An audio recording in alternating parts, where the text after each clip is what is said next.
में एक छोटू नाम का लड़का अपनी माँ निर्मला और बहन पिंकी के साथ रहता था। उसके पिता किशन बहुत बड़े शराबी थे। वो रोज शराब पीते और छोटू और उसकी माँ से मारपीट किया करते थे। एक रात किशन शराब पीकर घर आता है। उस दिन निर्मला उसे टोकती है, तुम्हें मुझ पर और बच्चों पर जरा सी भी दया नहीं आती, जब देखो तब शराब पीकर आ जाते हो। इस बात पर किशन को गुस्सा आ जाता है और वो निर्मला को मारने लगता है और कहता है, तेरी इतनी जुर्रत मेरे और मेरी शराब के बारे में बोले?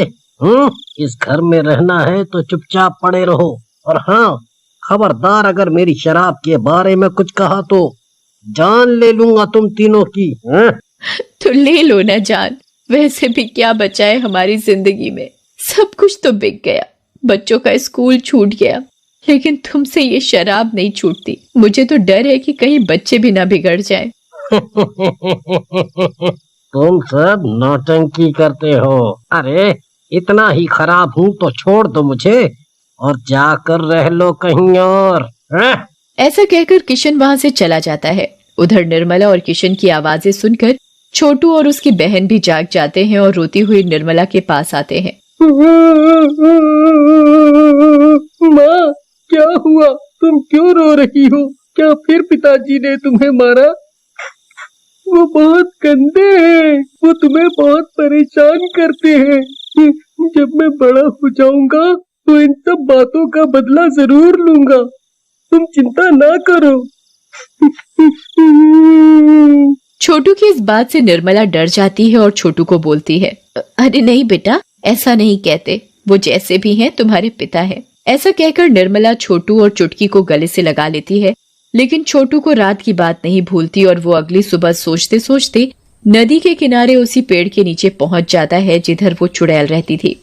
राजू उस पेड़ के नीचे जाकर बैठ जाता है।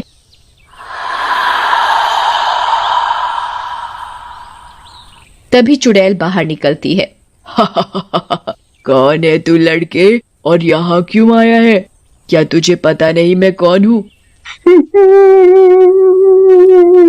हाँ, मुझे पता है, तुम चुड़ैल हो और लोगों को मार डालती हो।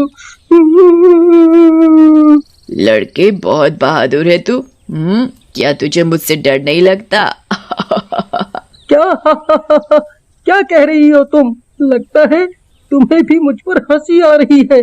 मेरी हालत है ही ऐसी कि कोई भी हंसेगा। वैसे भी दुनिया दूसरों पर हंसती है। छोटू को इस तरह की बातें करती देखकर चुड़ैल कुछ सोच में पड़ जाती है और बोलती है, लगता है बेटा तुम किसी बड़ी मुसीबत में फंसे हो। बताओ मुझे, शायद मैं तुम्हारे किसी काम आ सकूं। फिर छोटू चुड़ैल को सारी बात बताता है, जिसे सुनकर चुड़ैल को गुस्सा आ जाता है। तुम्हारे पिता तो सचमुच में राक्षस हैं। भला कोई अपने बीवी बच्चों के साथ ऐसा करता है? उन्हें तो सबक जरूर सिखाना चाहिए। चुड़ैल मौसी, वो तो मैं भी चाहता हूँ, लेकिन कैसे? मैं तो अभी बहुत छोटा हूँ। छोटू, तुमने मुझे मौसी कहा, मुझे बहुत अच्छा लगा। मैं अब तुम्हारी मदद जरूर करूंगी। जाओ, तुम घर जाओ, मैं कुछ करूंगी। ऐसा कहकर चुड़ैल छोटू को घर भेज देती है। छोटू के जाने के बाद, कितना प्यारा बच्चा है ये, और इसका नासमिटा बाप इसको परेशान करता है। उसको तो मजा जरूर चखाना पड़ेगा। आज रात ही कुछ करती हूँ। उधर रात में किशन फिर से शराब पीकर घर आता है और निर्मला को मारने लगता है। ले, ये ले, ले और ले। लेकिन तभी चुड़ैल अदृश्य रूप में वहाँ आ जाती है और किशन को धक्का दे देती है। अरे मर गया रे, मेरी कमर।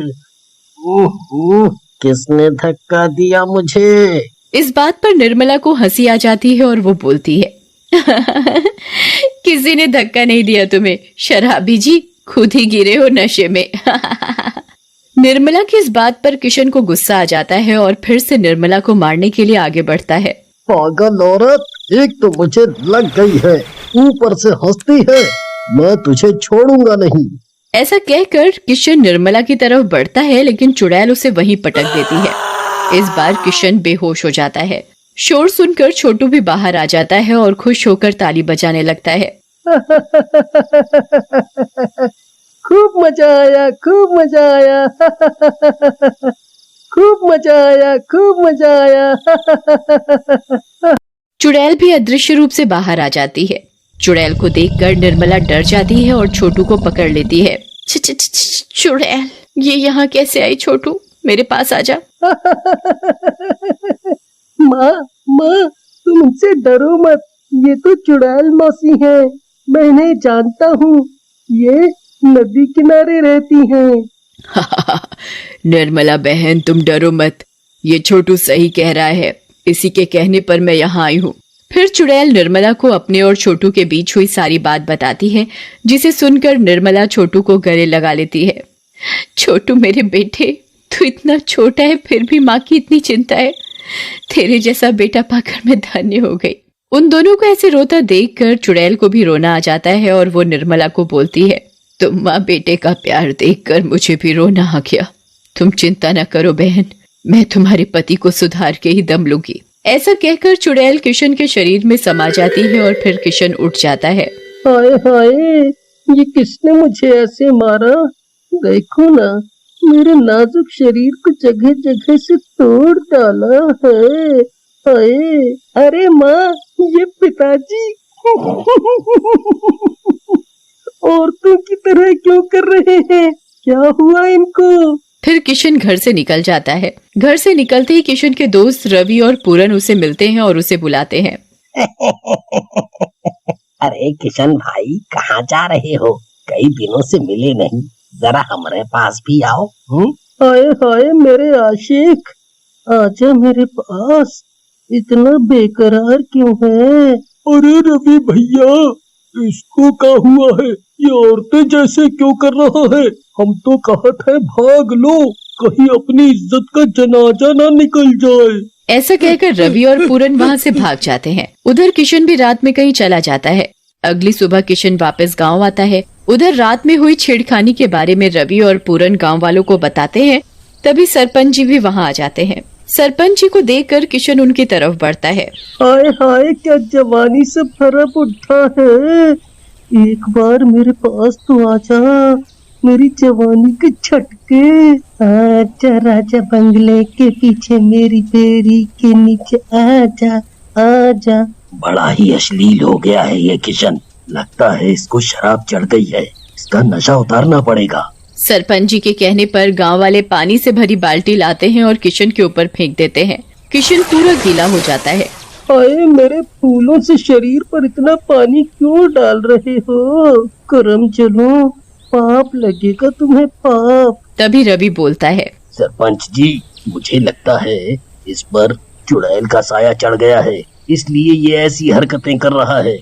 मैं तो कहता हूँ गांव के पुजारी को बुला लो। फिर गांव वाले गांव के पुजारी जी को लेकर आते हैं और उन्हें किशन के बारे में सारी बात बताते हैं, जिसे सुनकर पुजारी जी बोलते हैं, मुझे लगता है ये किसी चुड़ैल का मामला है। तुम सब लोग इस किशन को बांध दो, मैं देखता हूँ। फिर सब गांव वाले मिलकर किशन को बांध देते हैं और पुजारी जी भी ध्यान लगाकर बैठ जाते हैं।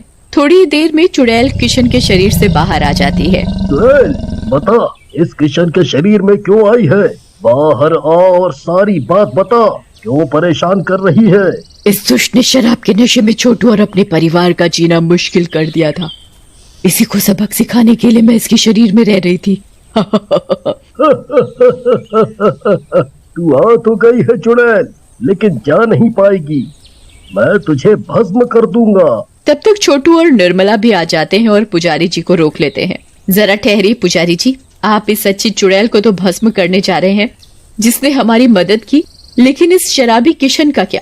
बोलो, जो मुझे और मेरे बच्चों को मारता पीटता है। निर्मला की बात सुनकर पुजारी और गांव वाले चुप हो जाते हैं। तभी किशन को होश आ जाता है और वो पछताते हुए बोलता है, निर्मला, मुझे माफ कर दो, मुझसे बहुत बड़ी गलती हो गई।